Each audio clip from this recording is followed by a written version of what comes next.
So the reason why we did not stay in the boyfriend and girlfriend phase, Yeah. right?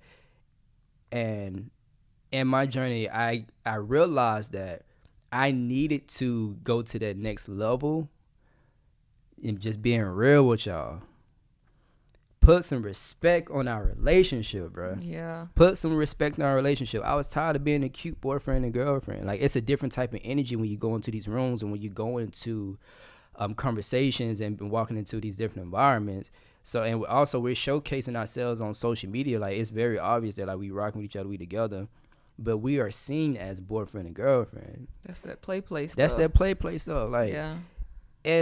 It's cute, but I'm like, I'm not on some cute shit, bro. Nah, like, nah, that ain't how I want to rock. Like, so I take me serious, give me respect, and it's just, you can see, you can't fake it. Like, when we together, when you look let's say a people that's either married or engaged or whatnot, that's like serious in their relationship, and when you're having a conversation and you look at them in their eyes and they see that, like, oh, y'all boyfriend, girlfriend, it's just like, you can just see it in their eyes, like, oh, okay. Yeah, they write it off. They write it off, just being real. I said, I was just tired of that shit, bro. Without black, there cannot be anything else.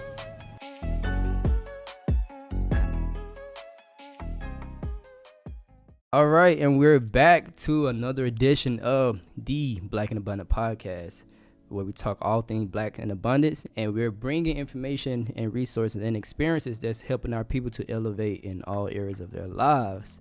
Okay. We are your hosts. Started with me. My name is Jamal Jackson, aka J Sco, the producer, and I have the honor and privilege to introduce to you all once again my beautiful goddess, my love, the head to my body. No, the neck to my body. Is it the neck to your head? The neck to my head, yeah, because I'm the head, you the neck, because the neck is the most supportive function of the head, if you know what I'm saying. On the spine. But anyway, you know what I'm saying. You play a very crucial role in my life, baby. My fiance, Nia Love. What's good, baby? What's up? What's up? Also, aka by Nia Love. Make sure y'all get that. Yep. Yeah. What's good? Nothing much. I'm happy to be alive. We got a long day of work ahead of us, so I'm just happy to get to it. For sure. What about you? That's a great way to start the podcast, with just gratitude. And every time, no matter what's going on, off the rip, I am super thankful and happy to be here on this platform with you, and just to say that, yo, we have a podcast and we're using it for good, to spread good vibrations and good energy and give it all to the people.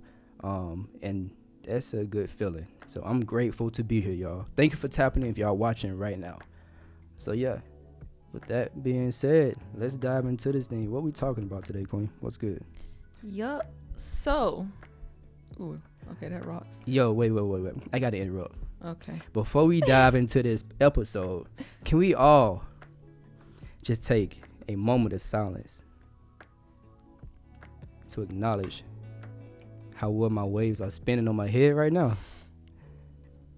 If y'all are not watching on YouTube, y'all need to come check out his waves. But yeah. Yo, y'all got one job. Just don't get seasick on this boat ride. You feel me? Oh my gosh. You feel me? Because it will get rocky. You know what I'm saying? Yeah, I just had that knowledge there. He Anyway, had to brush his waves for about 30 minutes before getting on this podcast. I take pride in my waves. My waves popping too, but he said they look like black ramen noodles. So that's not funny. That's all not right, funny. man. Let's dive into this episode. What's good? Okay, so the topic for today is going to be about, let me give y'all why we got this topic first before I just lay it thick on you guys. So shout out to Coach Trey at I Am Love Fitness. He actually gave us this topic idea. He said, talk about why people should get engaged, or is there a reason why people should get engaged? And what I think that he meant by that is, why can't you just stay boyfriend and girlfriend forever? Why even take that extra step to get engaged in the first place? So on top of that, I also want to look from the perspective of not only why you should get engaged in the first place, but how to know that the person that you're getting engaged to is the right person for you to be getting engaged to. So yeah, I've kept that in my back pocket. You know, also happy Black History Month. Yes, sir. You know, Valentine's Day is coming up. So, you know, now is the time to be trying to see if that person that you're thinking about buying that bouquet of roses and taking on that nice dinner, if you need a split before you spend all your money. But I'm going to keep my comments to myself on this one. Why? Comment. Hey, look. Instead of buying that big ass Teddy Bear, all that chocolate, Oh, all this unnecessary, I'm sorry, y'all. you taking them out to these restaurants because the agenda here is they're here to take all your money away. You can be putting that money and investing into your queen, invest into her future. You feel me? Just reroute. Instead of giving it to them, give it to your queen, invest into her future. That's how you can elevate. That's real love right there. Yeah, we can still go out and take it out and stuff like that, but invest into each other. You got plans for Valentine's Day? Of course. That didn't sound confident. Of course. Cool. All right. We'll table that. We'll just see what happens next Tuesday. I got you. No worries. Okay. All right. Anyway, so I want to start off this topic by asking Jamal a question. But before I get into that question, let me give y'all some backstory if you are not familiar with who we are and our story. So Jamal and I, we got engaged in September. So about 7 months ago. It was a beautiful engagement. Was that 7 months ago? Oh, wait. No, that wasn't. It was about 4 months. Yeah, okay, yeah. math. Okay, all right. 4 months ago. September. 4 months ago. Mm-hmm. Wow. Okay. Anyway, it was a beautiful engagement. You should go on our Instagrams and just look at the pictures. It was really cute if you haven't already. But anyway, we got engaged. But before that, we dated in 2019. And then we broke up in October of 2020. If you have not heard our story, there's an episode that we talked about right after we got engaged. We did an episode where we said telling our story, or we're engaged telling our story. So you should go check out that episode. But yeah, either way. So broke up in October of 2020, reconnected in October of 2021. And there we were just being friends, talking every now and again, you know, in each other's DMs, you know, checking in. How are you doing? For a solid like 3 months or so until 2022, when we started actually like hanging out again and really getting to know each other. And then in February of 2022, which was about a year ago, we finally decided to make it official and call each other boyfriend or girlfriend or whatever, be Facebook official. So there was a 7-month period between us being Facebook official and us getting engaged, where we were just boyfriend, girlfriend, and entertaining the thought of getting engaged. So I want to take a deep dive into what those conversations were like. What was that exchange like? Because in the beginning, y'all, I'm gonna be real, and I feel like most relationships are this way when it comes to the man and the woman. I was in a place where I'm just like, yeah, I'm just waiting on you. Whenever you're ready, I'm ready. And for me, I never tried to put any pressure on Jamal because I wanted him to be able to make that decision on his own.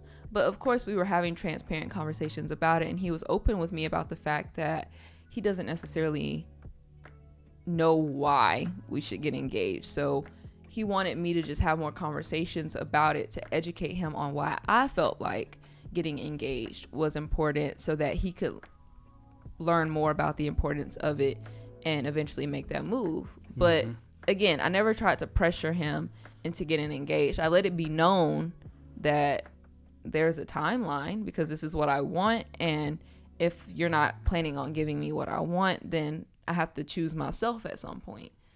So I had a timeline in my head, but I did not tell him what it was because I wanted him to make that decision when he was ready.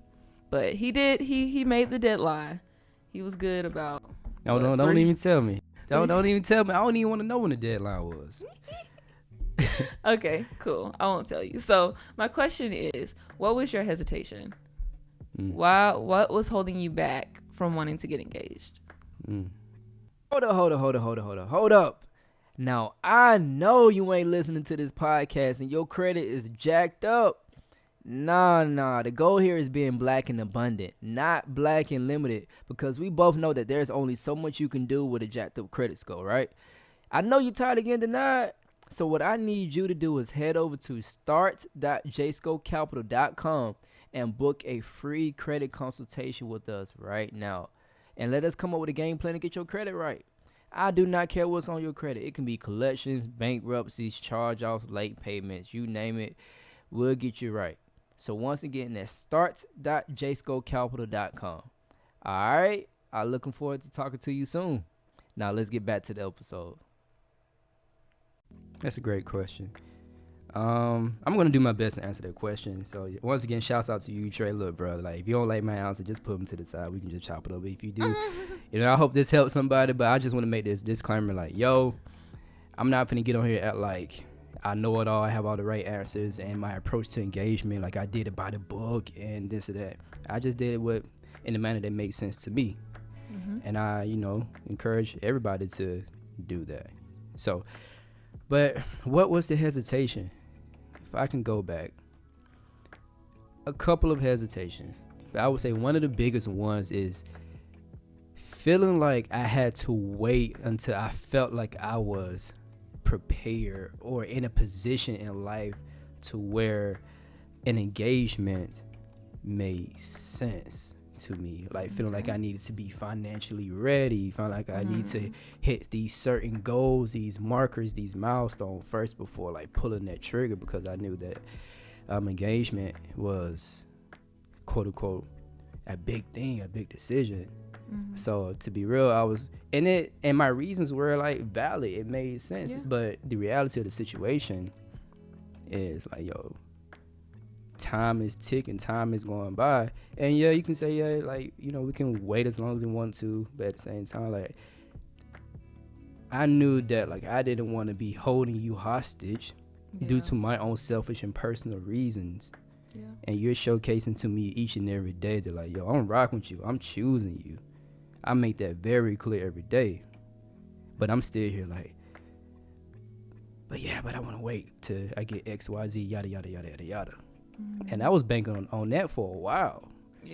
And in the midst of that, I was waking up every day, like being goal focused and doing what I need to do to like, striving to do what I need to do to get to the place that I thought in my mind that I wanted to be in first before I pulled that trigger.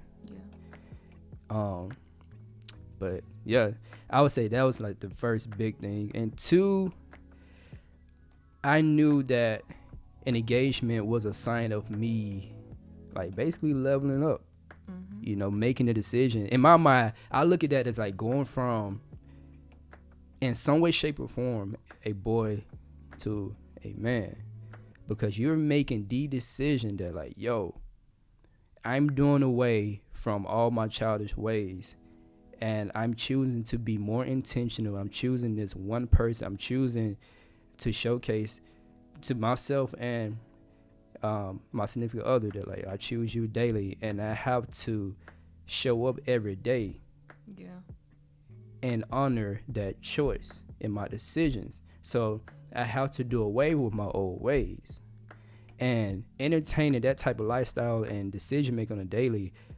Men are not like just in that place or you want to do that. And just being real, my old self still wanted to like kind of hold on to me. And I knew that when I made a decision, what I'm saying is I'm letting go of my old ways officially. And whether you realize it or not, your old self has a stronghold on you in some way, shape, or form. Even as you try to grow and do better as a man and whatnot, it still has a stronghold. What I say, my old self, I was the guy that entertained a lot of women. I was the guy who loved the freedom of having options.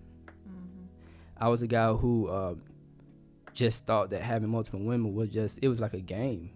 That was me at some point in my life, and I know a lot of men can relate to that, and they love that freedom to be able to do so. But as I got older, I realized that it's stupid. It's harmful on both ends. You're hurting yourself, and you're also hurting these other queens out here just playing these games or whatnot. And when I started to get serious with you, I realized that like not only did you was a great helpmate to me, you added extreme value to my life. We had, we complemented each other's lives in so many different ways. Not only did we love each other extremely, first and foremost before all of that, but other things, just you enhanced my life tremendously. And during this dating phase, I saw that, I realized, and I picked up on that. And I was like, yo, bro. And also, me focusing on one, I was able to take all my energy that from being so spread out and put it towards just you. And I realized through my decisions to do so, it helped me to elevate as a man in tremendous ways. So, but I had to gain that understanding and realize that within myself first, get that clarity. So once I saw that, it brought me a lot more peace in my decision of letting go of my old ways and being like, yo, if your goal is growth and you want to do better with yourself and like and be a better man, and you see you have somebody on your side who's truly rocking with you and showing you every single day, what you waiting on, bro? Why do you need to wait? So I know that was like kind of long drawn out, but I hope that answers the question. Yeah.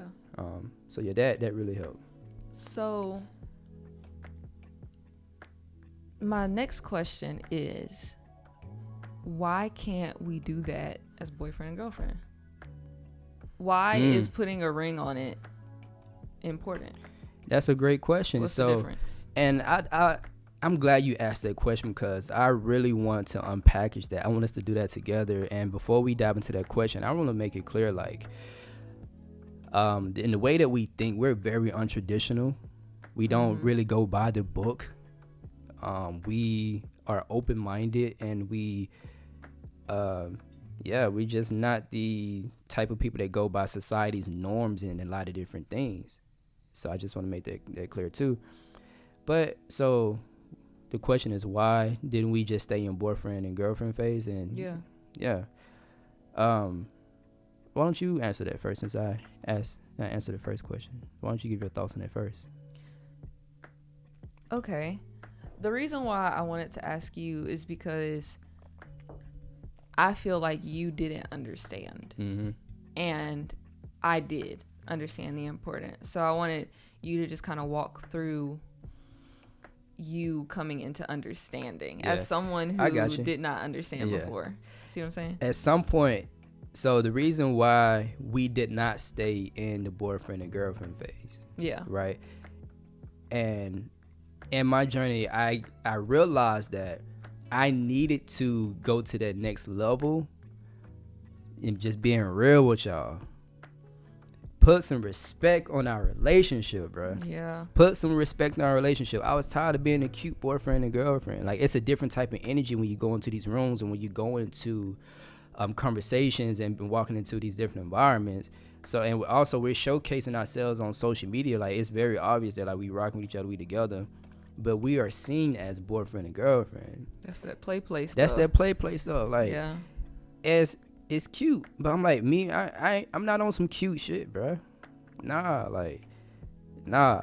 that ain't how I want to rock. Like, so take me serious, give me respect, and it's just, you can see you can't fake it. Like, when we together, when you look let's say a people that's either married or engaged or whatnot, that's like serious in their relationship, and when you're having a conversation and you look at them in their eyes and they see that, like, oh, y'all boyfriend, girlfriend, it's just like, you can just see it in their eyes, like, oh, okay. They write it off. They write it off, just being real. I was just tired of that shit, bro. And that's the big conversation. So, like I said, we had conversations every now and again about why I believe that it's smart to get engaged. And the very last conversation that we had right before Jamal started planning for the engagement was, I basically just told him, I'm embarrassed. Yep. I am extremely embarrassed, and it's because we out here, we're on social media, we're talking like, we're relationship goals or whatever, we know what we're talking about, but how can we say that when we just play we playing house right now? Yep. Like, we live together, we have businesses together. Like, I stopped what I was doing and started investing into his vision, into his dream. And I look crazy because we're not even engaged. He's not even taking me seriously enough to put a ring on it. So from the outside world, of course, like, I trusted him to some degree. And here's what I mean by that. Of course, you want to be able to trust your partner before you even go into an engagement in the first place. But at the same time, even though I trusted him and I trusted that he was being serious with me, or else I wouldn't have made the decisions that I made. However, when he put a ring on it, literally that night when we laid in bed together, it was a different energy between us now, because I knew that he was so serious about me, serious enough to tell the entire world that this is the decision that he's making. She the one. Right. That's a big step as a man. And his reputation, his credibility is now dependent on how well this relationship goes. So beforehand, he didn't necessarily have that type of pressure to make it work. But now, so for example, I said, well, not for example, but some conversations that we always joke about and are half serious about is that you can't break up. We can't break up because that's going to be embarrassing as hell. Like, we cannot break up because we out here talking about relationships, relationship goals. People are looking up to us, coming to us about it, relationship advice. We can't break up. That's like that whole Derek Jackson scandal and how he cheated on his wife and he out here telling women what to do. Like, what? No. Yeah. So to me, it was like you took a huge step enough to let it be known publicly that this is someone that you are for real about and taking seriously. And for me, it was a huge respect factor. So another part of that embarrassment that I felt was his grandparents. When his grandparents passed last year and in December of 2021. Yep. Yeah. So I was at both of their funerals and I was there, especially after his grandfather passed. There was now the family conversations of what to do at the house, what's going on with finances, and what's going in the whole grieving process and all of that. And I'm standing in these rooms, and I'm gonna be real with y'all. It's not like anybody blatantly disrespected me, but they treated me like I wasn't necessarily a part of the family. And that's hard for me because you, as you know, part of the family is coming to me and it's like, okay, I'm confiding in you. What do you think? Like, let's make decisions together. But I'm not even a Jackson. How can I make any decisions? How can I say anything? How can I give my opinion? How can you expect me to be there at family meetings and having these conversations? And I'm not even a Jackson. You haven't even let your family know that you're super serious about me and that I'm going to be a part of the family. Like, that's embarrassing. And I got treated that way. Everywhere that we go, I'm just the girlfriend. Yeah, stay in that girlfriend's place over there. Yeah. Yep. And now it's different. Like, we went to an event this past weekend, and the entire time, like, we were having a conversation with somebody, and the entire time I was just kind of like sitting back and not really engaging in the conversation. Like, I was listening and I was hanging on to every word they said, and if I was given the opportunity to engage in the conversation, then I most definitely could have. You guys know I'm not no passive woman. That's just but I choose as a woman to take the back seat when I see that my man is leading, especially when it comes to speaking to other men. I kind of let them have that exchange, but I let it be known that I'm a force. You know what I'm saying? And it's different when I'm in the girlfriend role. It's kind of like the men have their conversation between each other and I'm just kind of on the side there. But now as his fiance and his future wife, when I see that he's having a conversation with other men, the other man tries to actually like pay attention to me now. Like, they actually see me and respect me as his partner, as his other half. And they acknowledge me and they actually try to bring me into the conversations. So as far as getting engaged, I want to say, and let's dive into this, that it's not emotional. And that sounds really bad, but what we weren't necessarily feeling was, oh, I want him to prove that he loves me. No. Nah. I knew that he loved me before we got engaged. I knew that we were going to be together before we got engaged. It had nothing to do with love. And so when people would try to tell me, you know, like, well, y'all just not engaged, like he's not taking you seriously, I'm like, no, I truly believe he's taking me seriously. It's just that we're not engaged. But from the outside looking in, it doesn't look that way. So to us, the ring was all about respect. Like, emotions weren't necessarily part of it. Even though I was happy, you know, I've always wanted to get engaged. Like, fairy tale moment, of course. It was a nice experience. It was. But it was all respect at the end of the day. Yep, just being real and transparent. Yep. Yeah.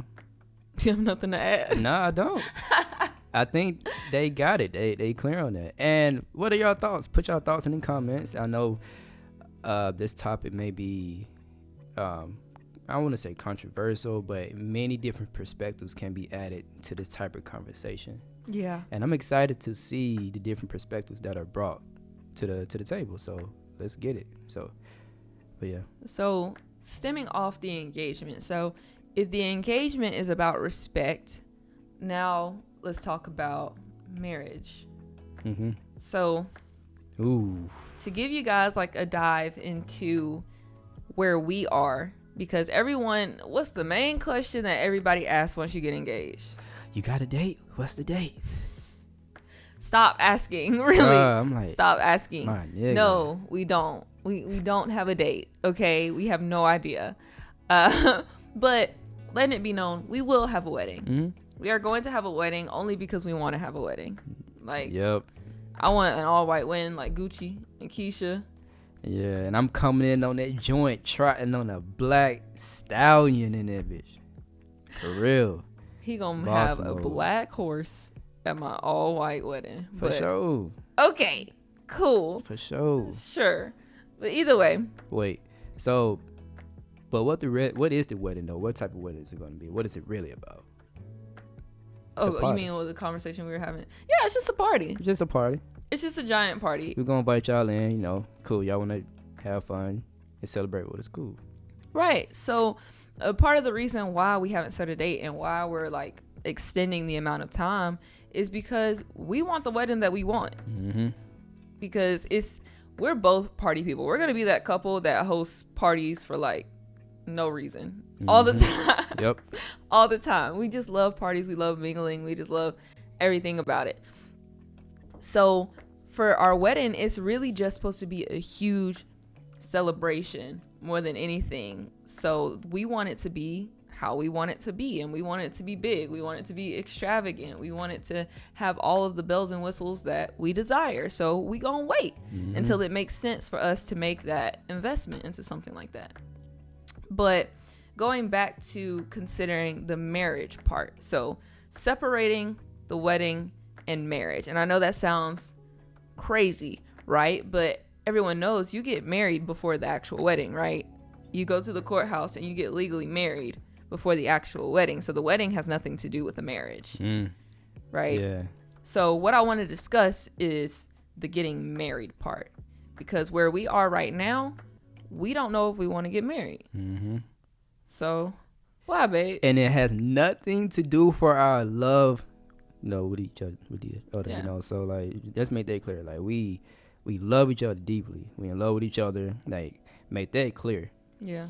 But we're in a place where we're just asking. We have questions. We want to know how this shit work. Why do you want to get married? Why do people get married? What's the point? What's the repercussions of getting married? Is it beneficial? Does it add to your life instead of taking away? What's all the legalities of it? You know, what are the government type issues when it comes to marriage? Like, how is taxes involved with marriage? Right. You know what I'm saying? All those different things. And back to what I was saying earlier, we are very untraditional in our thinking in so many different ways. I am a huge believer in asking why questions instead of just doing stuff because the masses are doing it, because of this is the norm in society, because your granddaddy, your mama, your friends, and everybody around you is doing this one thing. Does that mean we got to do it too? Right. So we're just in that place, or we're just really taking our time to just gain more understanding and knowledge about this thing. And as we dive into this next section of the podcast, it's very important that we know this, but that y'all know, like, it's very important to remove love and emotion out of these type of conversation, and really approach everything from a logical standpoint. Yeah. And that's hard to do sometimes, because, and that right there alone lets you know that people approach this area from an emotional place. Of course. That's why divorce rates are so high. Because y'all aren't thinking. Y'all just go to the courthouse and y'all get it done.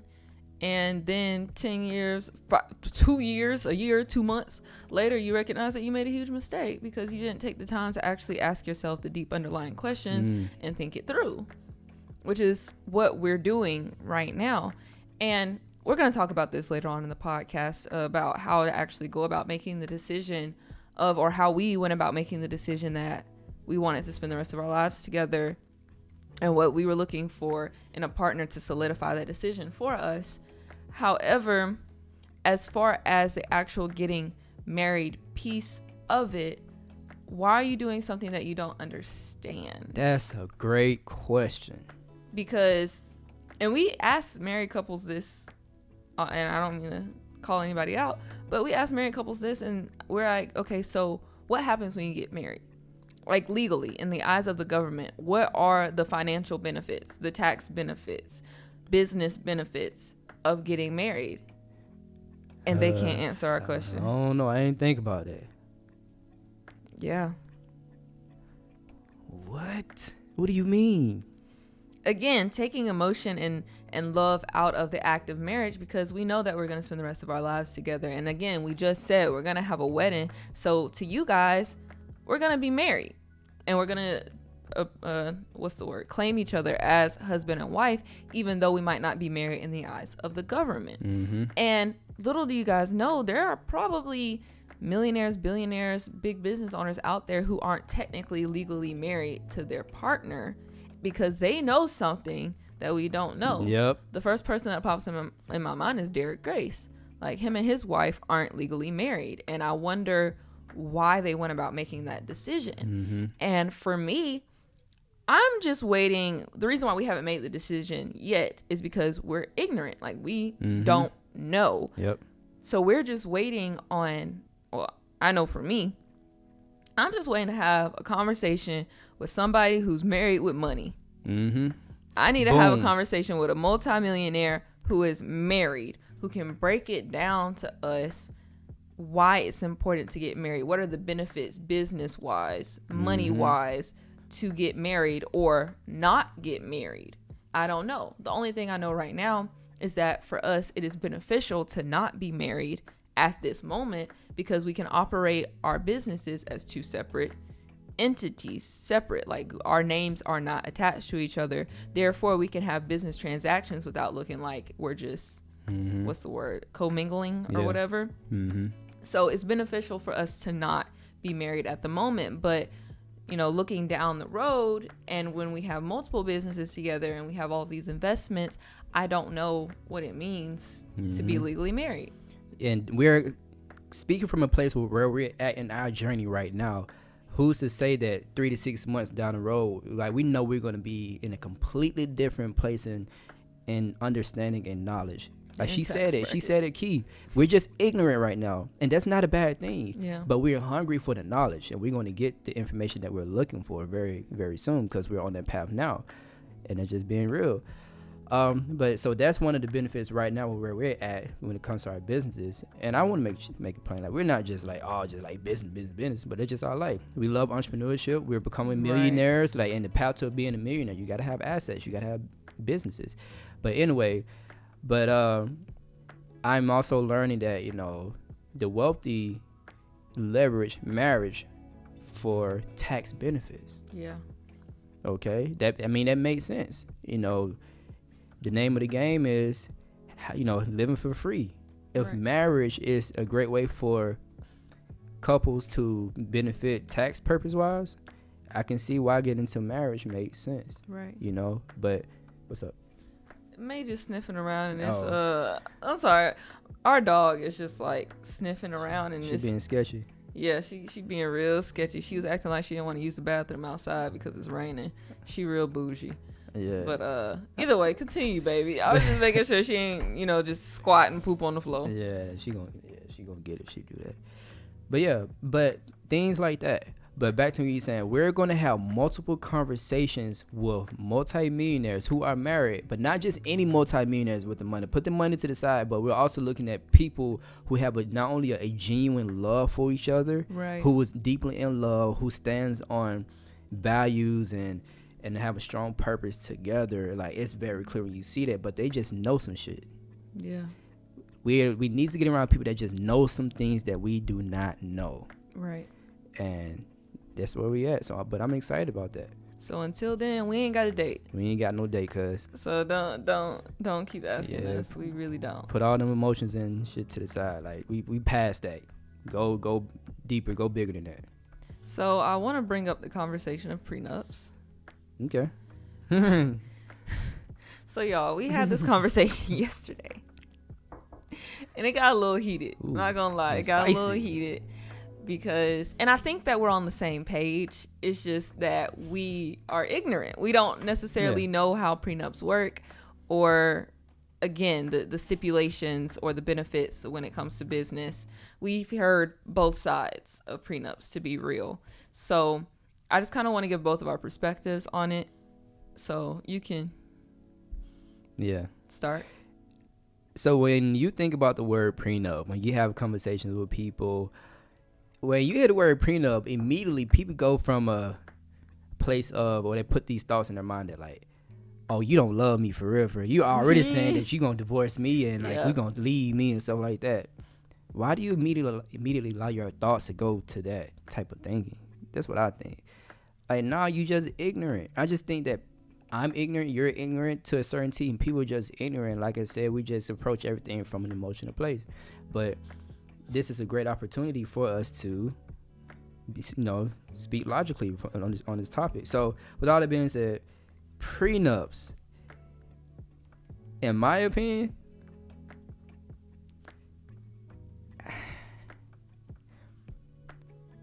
if it makes sense, sign that contract, baby. It has nothing to do with my love for you. I'm looking Yes, it at. does. See, emotion. You gotta remove emotion off You the table. don't love me. You're saying that we're gonna get a divorce. The way that I'm looking at it, let me explain the angle and the seat that I'm looking at it from, though. As we do more research on why people get prenups, why wealthy people get prenups, or if that's something that they do, okay, we got to get there first. So because we're not there first, everything we're speaking is just from our place of ignorance and just where we're at right now. And like I said, it can be emotional. But I think the best thing we can do right now is remove emotion off the table and just take a shot at guessing, like, okay, why? It would make sense. But yeah, but the seat that I'm looking at it from is money and relationships are the two most vital areas of life. Mm-hmm. Finances and relationships, we know that. Mm-hmm. Ask yourself, why are not only the divorce rates are extremely high, but also look at the people who get divorced, their life afterwards. Yeah. One thing that we do not have control over is that sometimes shit just happens. Life just happens. And I can't speak for my 50 years down the road self, my 30 years down the road self. My goal and job is to show up at each and every. Why you put me in a hot seat right now, bro? God damn. Can we be on the same page? So shit happens, life happens, right?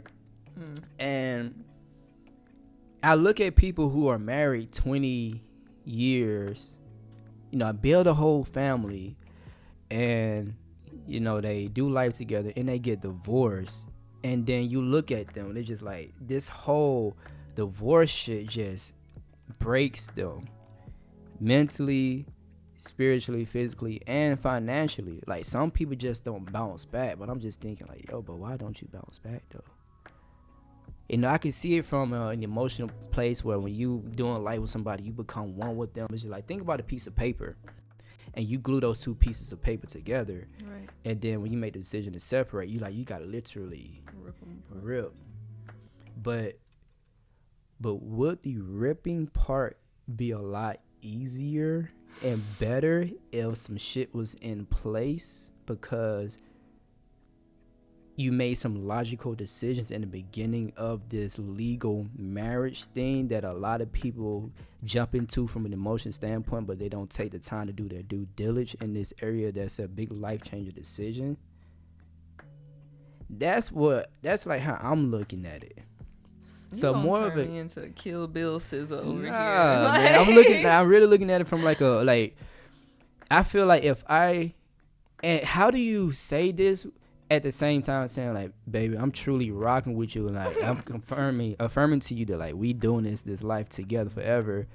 But if you say that, then the prenup is just like, it shouldn't even be an option, it should be a question. I hear you, but once again, take emotions off the table, looking at it logical. But if I say that I truly value you, wouldn't it make sense to put things in place to protect each other and like your life in the best way possible? Yes. So I'm like half playing, half not playing with the emotional side of prenups, because it's true. Like, of course, you don't want to go into marriage thinking about the possibility that you'll get a divorce. That's not. It's just kind of like, what's the point of us getting married if we're already considering divorce? Like, but anyway, taking the emotions out of it, because the reality is that yes, it could potentially happen. Are we going to do the best that we can to prevent that from happening? Absolutely. Do we have full intentions of staying with each other until death? Yes. Yes, we do.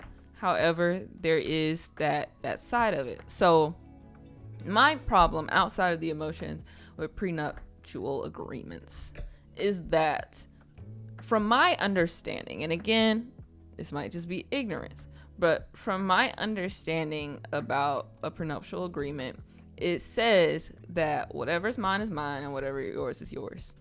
Period. So, speaking from our perspective, specifically our situation here, which you might have a situation where you relate to this, but either way, from my understanding, a lot of women are financially dependent on their partner, whether they have the agreement to, you work, I take care of the kids, or at least like you have a part-time job, you work, you know what I'm saying? Like, a lot of the time women are financially dependent on their partner. So basically, when you get a prenup and it says, okay, what's mine is mine and what's yours is yours, if you get a divorce, the woman's left with nothing because she was financially dependent on the man. So it's just kind of like,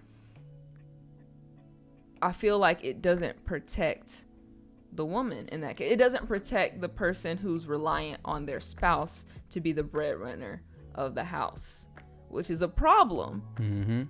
And in our specific situation, the way that I'm looking at it right now is everything, all of our investments and businesses that are actually profitable at the moment are in Jamal's name. And there's a reason why we did it that way, and it's because his credit was in the best position at the time in order to get business funding and run some plays. Right. So everything was in his name. Now we're in the position of getting, my credit in the best position to run funding plays, to put things in my name. But it's not for the sake of having things in both of our names. It's simply just for the sake of who's in the best position to make it happen. It has nothing to do with whose name is in what. or whatever. And Jamal made the argument yesterday, okay, well, why not we just build, you have a business and I have a business. And that's dumb because I love you. But is it though? Yeah, don't start. But don't start. No, finish your statement. Let me finish. Okay. Don't start. My argument as to why that was dumb is because we literally had this conversation a couple weeks ago where I said, why are we dividing our energies right now? Mm-hmm. Child. Shh. No. She wants attention. She want to be seen. She want to be a part of the podcast. You want to pick her up? Nah. Okay, if she bark again, that's on you. All right. But anyway, so yeah, why are we dividing our energies? Why are you starting a whole separate business and I'm starting a whole separate business? I understand if we were apart when we built our businesses, but we literally started our LLCs in like March of last year when we were together. So we have been building these things out together. We've been doing everything, making our investments together.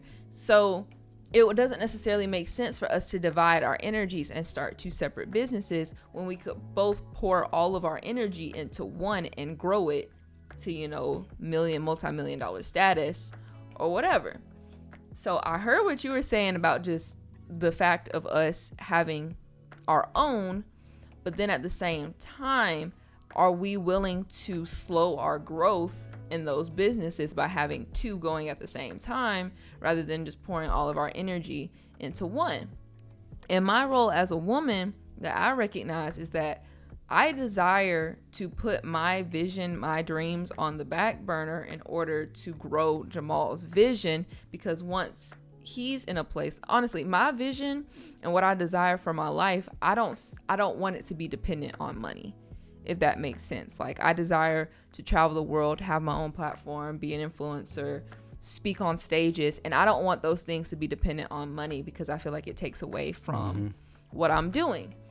His business, JSCO Capital, and what he's building, that's going to be a main breadwinner. Yeah, and I desire to build something from the ground up. I just want to make sure we clearly clarify that, because in the eyes of the viewer, they can be like, why would you do that? But let's definitely make sure that we clarify, like, okay, why you're making that decision to, you said, put your dreams on the back burner to invest into me. So like, I wanted to make sure we say that, like, you technically really don't desire to like just build a business from the ground up. Like, no, but I do. I love that. But you like you said, you just want to have assets in place where it allows you the space to be able to travel, do hard work, not hard work. Yep. So yeah, that's why. My heart is with investment. So what can we invest in that's going to make money while we sleep, that we don't necessarily have to put in work to get done, so that I can go do what I want to do. And he desires to build a business that's his own. Of course, have it be automated at some point, but build a business from the ground up in order to pass to our children. Both are very important. Both are very, very important to our success. And you will see that people who are multimillionaires, they have both. Okay. So what I was saying is, why can I not just pour all of my energy into helping you build JSCO Capital? Now, here's the thing though. JSCO Capital is in his name. So let's say a year from now, we done built JSCO Capital up to $1 million status, and Jamal decides to just dip out, okay? And we're married, we have a prenuptial agreement, and he just decides to dip out. I'm gonna have nothing. And I've put everything to the side to pour into JSCO Capital and help him build that, because I entrusted him with this and trusted that as we build his vision, it will give us some more financial freedom in order to build mine. But if he just decides to dip out in between that time, that leaves me naked with nothing. So that was my problem with a prenuptial agreement, is that I feel like whoever is not the breadwinner is at a disadvantage. And it's not because they're just leeching off of that person either, because a lot of people just say, oh, the woman just leeching off the man for the money or whatever. No, that's not even necessarily the case at all times. It's just that they both agreed to have different roles in the relationship as far as finances, family, whatever goes. So That's my problem with it. I'm okay with having an agreement. Let's put it like that.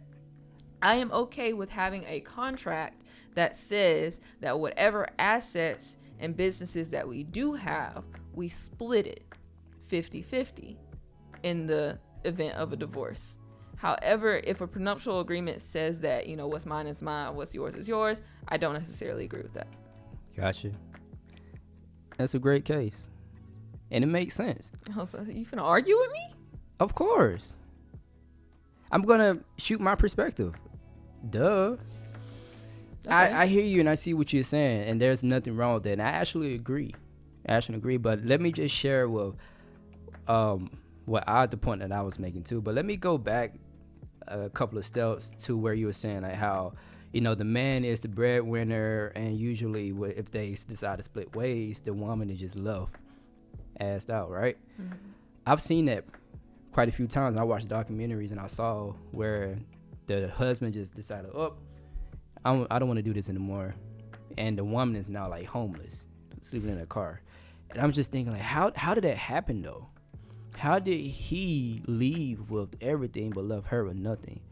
Did he like do some shady shit behind her back because she was so ignorant and she was emotionally and just financially everything dependent on this man, that she bought into this story that like they're going to be forever and she's going to be well taken care of for the rest of her life. So she didn't even take the time to even consider worst case scenario.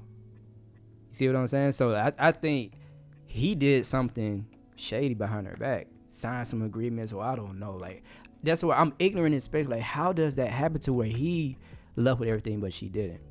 Like, how does that happen? But we don't got to go into that. That's another thought that I had when you were saying that. But I see the point you was making there. Don't want to lose that. But my case is this. I'm all for 50-50. 100%. The point that I'm making here is, as a human being, I would love for you to have something for yourself, as well as me having something for myself, and we both help each other build these entities. So a lot of you know, like, you don't have to build a business to generate hundreds of thousands of dollars or become a millionaire. You can just have assets in place that helps you to generate revenue. You can do that. So what I'm looking at is, like, as we get older and grow and get more experience in business, we're going to have multiple LLCs for different reasons. Mm-hmm. So, like, you like real estate. Why not set you up a separate LLC for real estate, and you do your real estate assets investment under that LLC? And then that be for you. But because we're together, we're doing life together, this asset, this LLC, this business that's in your name is going to help us overall do life together. And like, as we're doing life together, it's already in the understanding that, like, yo, half of that is mine, because we doing life together anyway. It ain't like you ain't be like, okay, I ain't gonna give you no money. It's just an understanding that, like, yeah, this my shit too. We helping each other, but on paper, it's yours. I value that. Like, I want you to have something that's yours because of you, just you, the human being, that's yours. And I would like to have something that's mine as well. But the goal here is, we made a decision to go all in with J-Scope Capital, and that's going to take some time, and it's going to be profitable. But I'm like, yo, there's going to be a point in time, like, okay, you get to do the same too. And I'm going to help you to build that thing too. But you don't want to start something from the ground up, but you just want to have investments and assets. But whatever those investment and assets may be, start a business for it. But that's your baby. That's yours.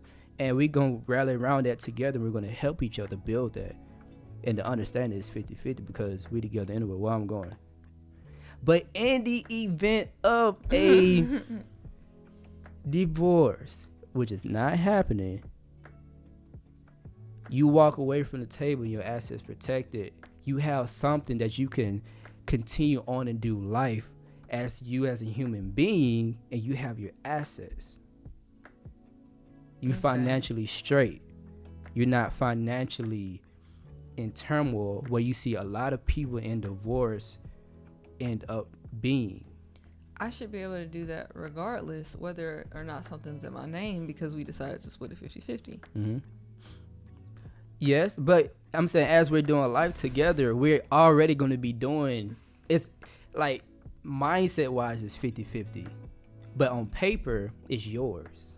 But I'm saying if we have it contractually that all of our assets, regardless of whose name it's in, is split 50-50, then whether I have something in my name or not, I'm getting half of what we got. Mm-hmm. So why does it matter if I have something in my name or not? Not saying that I don't want to have anything in my name, but just saying, why does that matter? Okay, so I propose this question. Why would you not want to just have something in your name, period? I do. Okay. I do. I'm just making the case. I'm playing devil's advocate here. But Okay. why does that matter? Even if I didn't. If I said, no, I just want everything to be in your name. It still wouldn't matter. Because remember I said the case earlier that we don't necessarily put things in each other's name out of emotion. It's whoever's in the best position. Mm-hmm. So what if we're ready to dive into real estate and you have the better credit? That's just right now, though. There's going to be a point in time where we're both in the best position. And we can just make a decision. All right, like, shit. You do it. You take the lead on this one. That's yours. Cool. But we're going to rally around each other, help each other build that shit up. I'm going to end this conversation right there. Because we could literally talk around in circles about this. For sure. This is something that we're definitely going to have to, like, work out. But, again, I feel like we do want the same thing. We do. It's just mostly just talking about why that's important in the first place, because I feel like we have different ideas of why things are important and why we should do them. And to a certain T, that's okay. And I think that's a beautiful thing because, you know, when it comes to a lot of things, we're on key, on mark, right? And then as we're growing together in life and we have more conversation, we see that, like, your perspective is different. All right, cool. It's not getting in the way of anything, but it's just a conversation that needs to be had, and it's a necessary conversation, but I think it's a beautiful thing as well. You're going to have, when you decide to get engaged or get married to somebody, you essentially become one person, and it can be hard to meld together two people who come from two very different backgrounds and families and belief systems and ideas, trying to mesh them into one brain, because we have to operate as a unit, and that's difficult, and that's why it's important to make sure that you choose the right person going into the next half of the topic. So how do you actually go about choosing the right partner that you're willing to combine with in order to make this family? So would you like to go first, or you want me to go first? You go first. Okay, so let me start off with an antidote. That's a story. Define antidote. That's a story. Oh, antidote is a story. Yeah. I thought antidote was like like a potion. It has multiple meanings. Why? Because English. Who made this? Who come up with these English, like, confusing stuff, bro? Okay, so antidote means story. Cool. Learn something new today. And potion. Okay, go ahead. Word of the day with Jamal Jackson. Hey. All right, so starting off with the story. So we have this person we were having a conversation with a while ago, and he was expressing to us that him and his partner frequently have arguments that never really come to a conclusion, and that is causing a disruption in just his peace and his well-being and what he desires to do with his life moving forward, which I understand. Who wants to be in an argumentative relationship that never really gets resolved? I've been there, done that. It's not worth it by any means. And he was talking to us just about both the sides of staying and leaving. Like, he really desires to stay and to try to make it work. And I want to just talk about the advice that we gave to him. So, first of all, his desire to stay and make it work had nothing to do with him bettering himself as a man. It had nothing to do with necessarily the value that she is bringing to the relationship.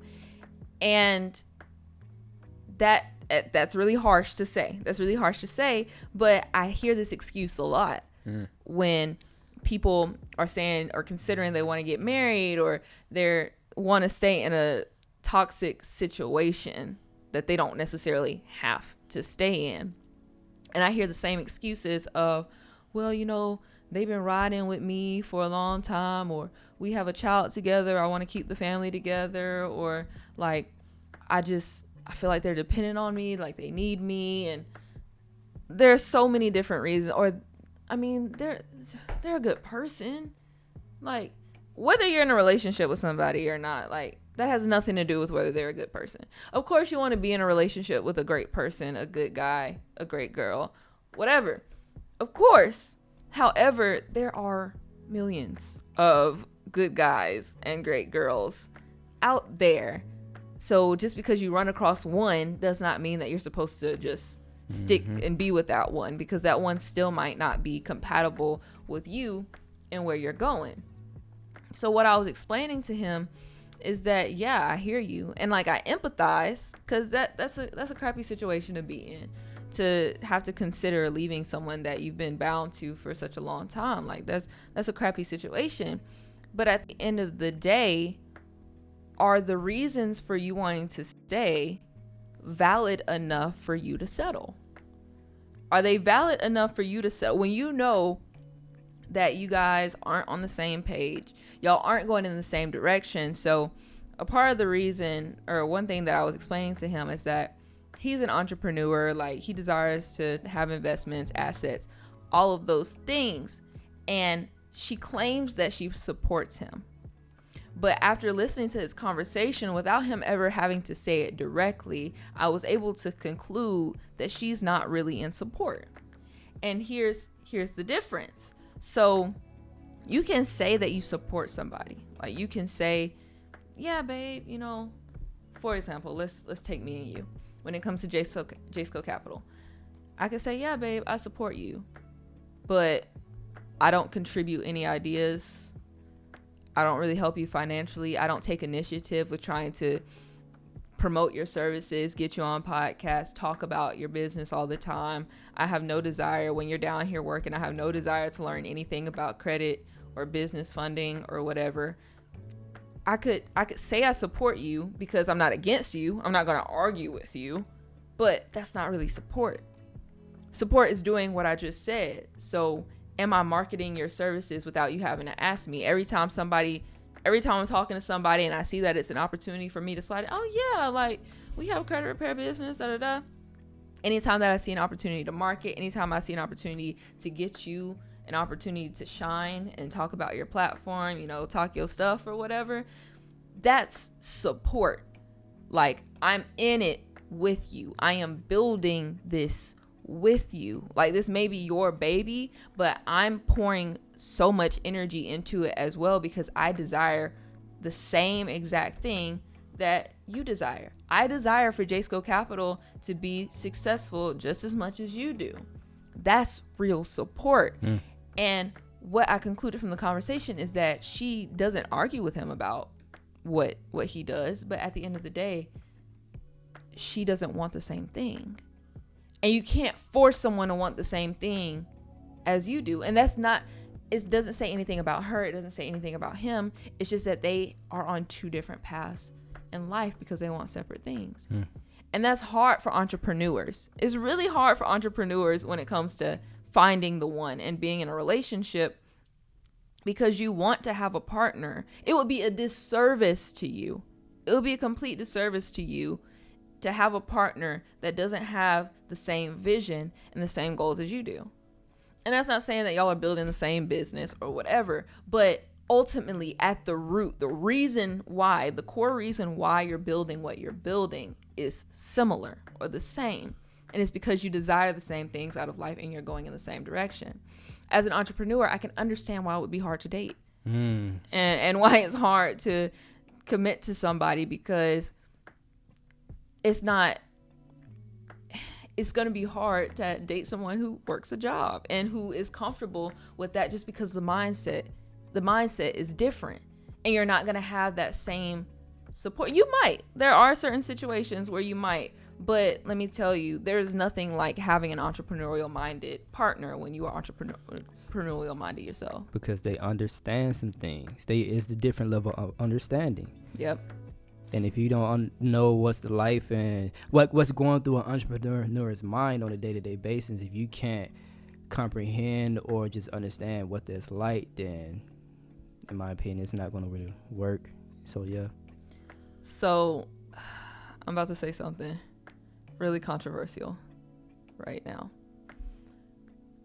I'm going to relate it to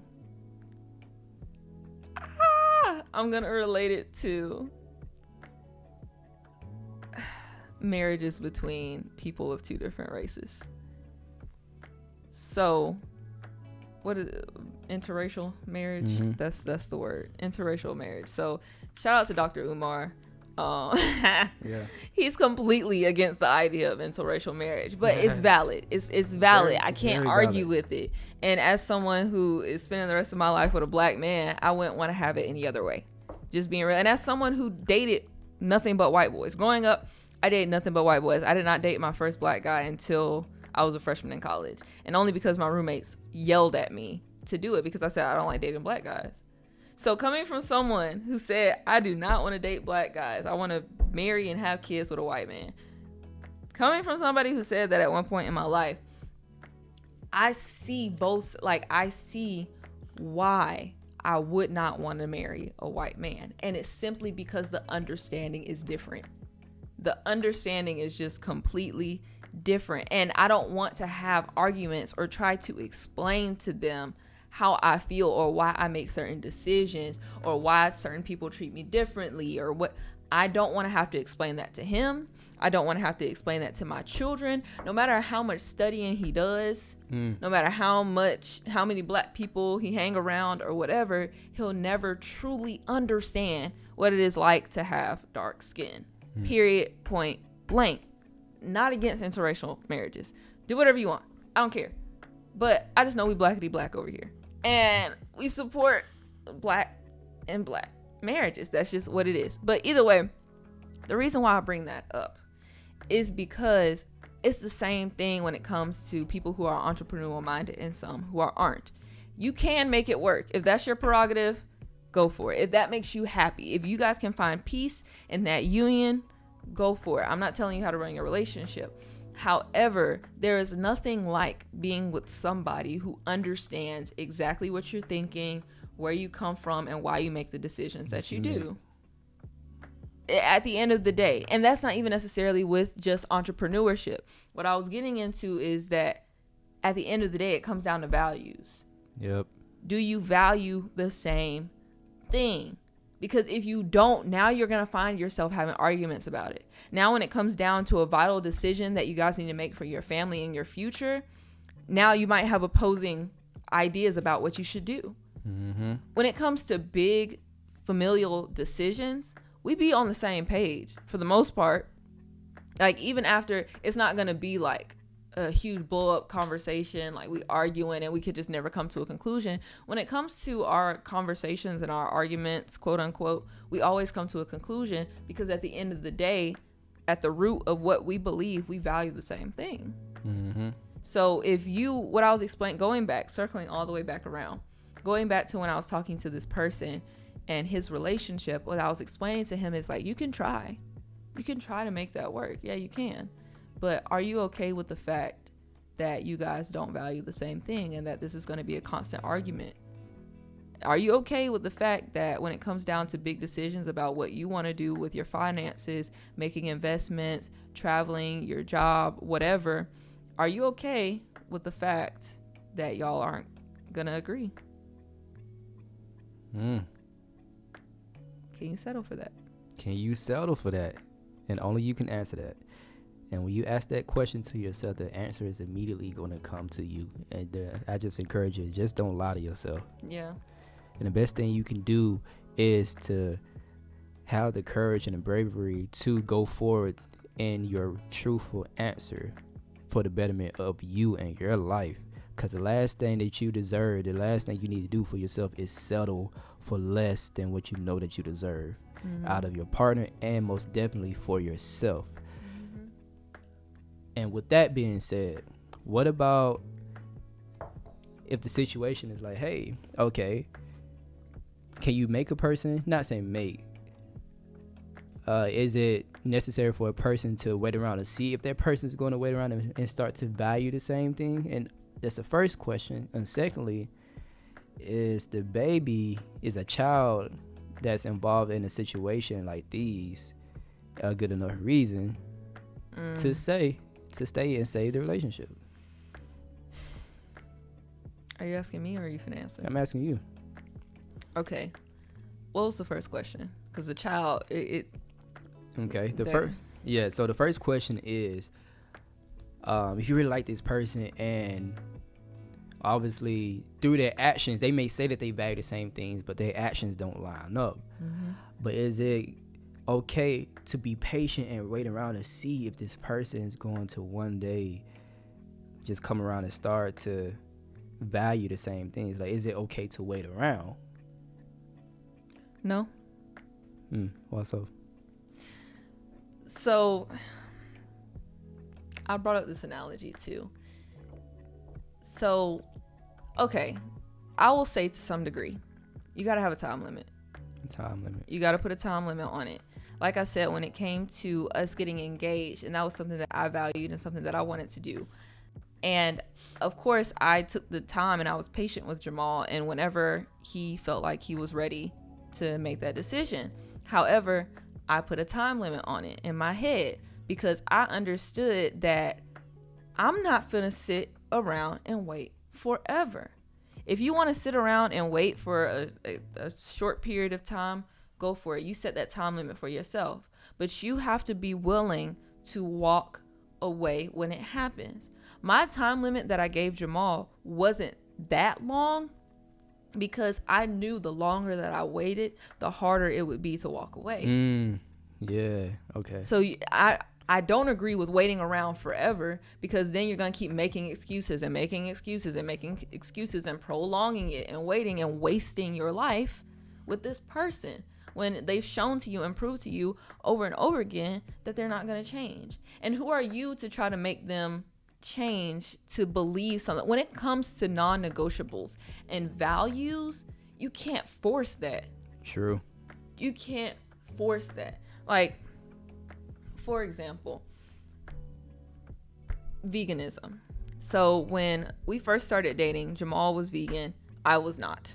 And I did not want to be. Okay. I was an avid meat and cheese eater. Okay. So when he started to educate me though on why it's important to go plant-based, that's when I was like, okay, that makes sense. And I started to put action behind my understanding. So it's okay if they don't start off on the same page as you. But after you've educated them, after you've expressed why this is a value of yours, and they are still not cooperating with that, again, put a time limit on it and walk away. Same with you, like when we first started dating and you were super Christian, like, and I was not. That just was not my jam. But I tried it. I tried it because I wanted, well, one, I always wanted to try it, but two, I wanted to see why you valued it so much. I was willing to give that a shot. So it's okay to wait around for a little bit to see what happens. But after that, I'm team breakup. All the time. I am team break up. And you may find your way back together. When we found our way back together, Jamal wasn't Christian anymore and I was vegan. So it's just like, it's crazy. It can work out that way. But I don't encourage you to wait, because if they're going to change after you've already sat around and you waited, if the only opportunity that they have to change is outside of you now, after you've already done everything that you can do, you've expressed to them how important this is and how valuable this is, you can't sit around and wait for them to do it. If they're going to come into it, they're going to do so on their own. I had nothing to do with Jamal not deciding not to be Christian anymore. I had absolutely we weren't even together. I had absolutely no idea. So he came into that without me being around and without me influencing that. He did that on his own. So if it's meant to be, it'll work out. But should you just sit around and wait for it to work out? No, hell no. Why would you do that? Yeah, that makes sense. And also to add on top of that, y'all, like if you find yourself in that current predicament right now, and if you want to put a time limit, which is necessary to do so, put a time limit on it because you value yourself enough and you understand that, like, yo, yeah, I'm giving this person space. Yeah. To see if they are going to show and prove to me, and not saying that's a goal, but see, like, hey, by me being who I am, I know that what I must do is be an example in my values each and every day, and not forcing anything onto this person. That's not your job. You're supposed to inspire, influence, inspire change by you being who you are and being the change that you desire to see. And through your example, you influence that person. Now, if that person does not change in the midst of you doing so, you have your answer right there. Right. That's how you know. Right. But if this person decides to make a change through your example, then yeah, bank on that. Bank on that relationship. Hold on just a little bit longer because they are showing through their actions. They're like, hey, this is something that I want. Yeah. Yeah. I agree. I definitely agree. And on to the baby situation. So, should you make it work just because you have a child together? You know what I'm going to say. Yes. I'm kidding. I already know. No, because you're doing that baby a disservice. If you're trying to force something to work that does not work, you are doing that baby a disservice. And again, do what y'all feel is best for you. I'm just going to speak for what I feel is best for me and my familial situation. So imagine, let me relate this to myself. My parents, they split when I was 6. Okay. So I bounced back between 2 different households, and both of them were toxic in their own right, with or without each other. They were both toxic in their own right. They went to be in a different toxic relationship. But let's say that wasn't the case. Okay? Let's say that they actually did better for themselves after they split. So my parents together as a unit were super toxic. Like, it was a bad situation. They were awful. So I was growing up in a household with arguments, violence. I mean, my dad, he was a drug dealer. So I'm growing up seeing, crack on the table and being chopped up. Like, I'm over here counting. I was literally had a flashback. I was explaining to Jamal because Jamal had me count some money. And I was like, man, when I was little, I used to count my dad's money. And my dad used to hand me like stacks. Like, yeah. And he'd be like, yeah, count this for me. And I mean, I get good parenting. At least he was teaching me how to count. Yeah. But either way, sidebar. My parents were very, very toxic together. I grew up in a very toxic situation. So if they would have continued that route together, who knows how I would have ended up. And I actually talked to a counselor about this one time because I was expressing to her how I just felt like my dad was absent and I wish that we had a better relationship. And she was explaining, like, you're valid in wanting your father in the picture, but imagine how you would have turned out if he was. Like, she was saying to me, you were telling me your dad was in the streets, like getting arrested all the time, like gun violence, fraud here, fraud there, like all of this stuff. So why would you have wanted him to raise you? If that's what he was on, like, imagine how you would have ended up if that were the case.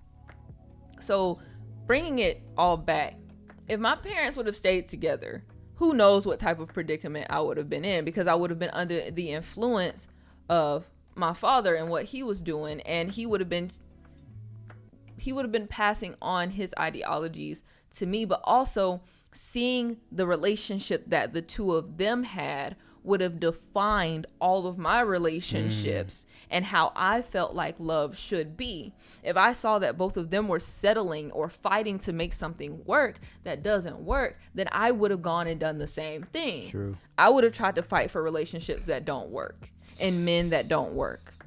So it's a good thing that my parents split, and so that I could get that taught me at an early age, if it doesn't work, get rid of it. Period. If it doesn't work, get rid of it. If they would have stayed together, I would have believed, if it don't work, make it work. So what by staying together, what message are you passing on to your child? Because your child's just going to go duplicate the same thing that you're doing.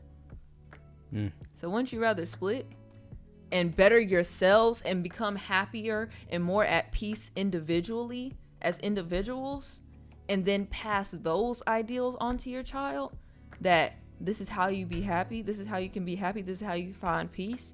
Even if something doesn't work, you can still walk away from it and find peace and happiness in that. Isn't that something that you want to pass to your child instead? For sure. Man, well said. And I see both sides of the coin, because listening to you, and that's very valid, and I would choose that, like, yes, for the betterment of the child and betterment for the individuals, that would be the best thing to do it. But the other side of me, like, man, like, what do we got to do to save these black relationships? Because we need more healthy black examples in relationships and that would help the child just grow to be a better human being. I see both sides of the coin, man, but yeah, I think that would be the best thing to do. To answer your question of what can we do to save black relationships is, one, stop getting into toxic situations in the first place. But two, before you even try to get into a situation or relationship or have kids, like, before you even do that, can we work on ourselves? God, dog, why you gotta be in a relationship so bad? Yeah, and that's the answer, like, yes, and I see that, and to add on top of that, people toxic before they even get into a toxic relationship. Like, they don't even know that they are toxic in the first place, so they just operating out of life from their paradigm. Yeah, you know what I'm saying, from this toxic paradigm due to the traumas that came from their parents and their family. So they don't really know how to do right. They don't have a good example of, like, what's right, so they just bringing their perspective into these relationships and doing the best that they can and making a decision from the place where they know from the examples that they've came from. So it's like a repeated loop, a repeated cycle, and I see the traumatic generational curses that's just passed down. It's like, okay, but where does it stop? With us. True. That's why we have this podcast. That's why we had a podcast. Boom. That's why we do what we do, and that's Beautiful. why it's not like we're relationship goals, quote unquote, to flaunt our relationship to people. Like, no. The reason why we present ourselves on social media as, like, relationship goals and stuff is because we're happy. And we just want to share with other people, this is what happiness looks like. Yep. Because, like you said, how do they know that they're toxic if they don't, or if they're not shown what's healthy? So that's why we put that out there, and that's why we spread that, because we want to show our people what it means to be healthy and what it means to heal, so that they can go on and do the same thing for themselves. Yo, thank you for reminding me why we do what we do. For sure. Yo, this was a good episode. Yeah. This was really good. And I truly hope that this really just sparked some conversations, whether they be controversial or just you sharing perspectives, or just, just spark change in people in a positive way. But yeah, let us know your thoughts in the comments. DM us. Let us know what you think about this. And I'm excited to hear the feedback. I'm excited, Me too. man. But yeah. Me too. Yeah, let's wrap this up. Wrap it up, baby. All right. Well, thank you for tuning in to another episode of the Black and Abundant Podcast, and we will catch you next time.